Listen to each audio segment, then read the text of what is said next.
पक्ष म्हणून आणि सरकार म्हणून मुख्यमंत्री महोदय आपल्या पाठीशी ठामपणे उभे आहेत. सातत्यानं आमची पाटणच्या बाबतीतली चर्चा होत असते. आदरणीय बाबा शिवेंद्र बाबा ताकदीनं आपल्या सगळ्यांच्या पाठीशी उभं राहतात. त्याचसोबत उदयन महाराज आहेत आणि मी व्यक्तिगत आपल्याला सगळ्यांना माहिती आहे की पाटण तालुक्यासाठीचं माझं विशेष पॅकेज आहे. पाटण तालुक्याच्या बाबतीतला विषय तो आपल्या सगळ्यांना माहिती आहे की पाटण तालुक्याला काही कमी पडणार नाही. कुणी पालकमंत्री असलं कुणी मंत्री असलं तरी भारतीय जनता पक्षाच्या कार्यकर्त्याचं कुठलंही काम थांबणार नाही. प्रशासनाकडून त्यांना कुठला त्रास होणार नाही. विकासाच्या कामात आपण कुठं कमी पडणार नाही.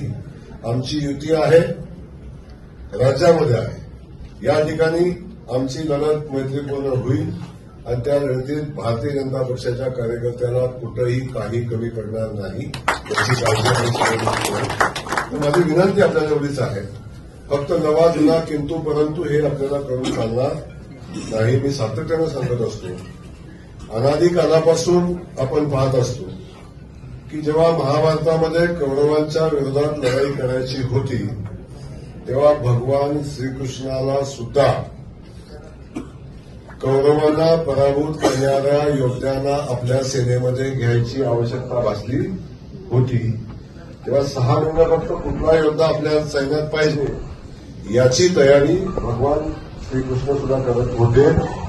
त्यामुळं शेवटी युद्धामध्ये लढाईला जात असताना आपल्याला कोण कसा लढला ह्याच्यापेक्षा कोण जिंकणारा. एका बाजूला म्हणायचं महायुती करायला पालकमंत्र्यांनी पुढाकार घ्यावा, पालकमंत्र्यांनी बैठक बोलवावी आणि इकडं बैठक चालू असताना तिकडं अशा पद्धतीचं युतीमधल्याच एका जबाबदार मंत्र्यांनी वक्तव्य करायचं.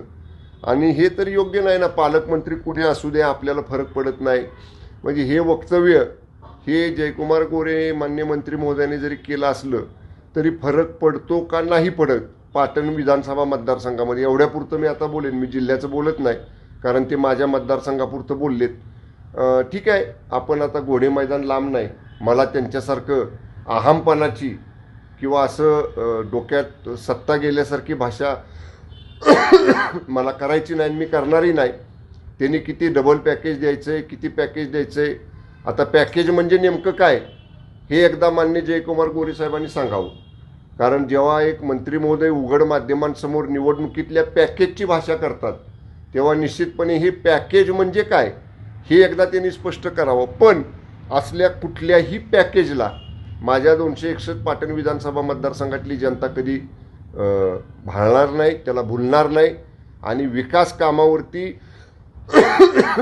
कामावरती केंद्रबिंदू ठेवून आजपर्यंत माझ्या मतदारसंघातल्या लोकांनी मतदारांनी मतदान केलेलं आहे. 35,000 मतांच्या मताधिक्यानं मला या ठिकाणी लोकांनी निवडून दिलेलं आहे. आणि एवढंच नाही तर पाटणकरांच्या गटातनं या वर्षात म्हणजे पाटणकरांनी भारतीय जनता पक्षामध्ये प्रवेश केल्यानंतर त्यांच्या गटातल्या 102 गावातल्या 1966 प्रमुख कार्यकर्त्यांनी जाहीरपणाने शिवसेनेत प्रवेश केलेला आहे. त्यामुळं अशी पॅकेजची भाषा मंत्री महोदय जयकुमार गोरेंची ही माझ्या मतदारसंघाला बिलकुल लागू होणार नाही.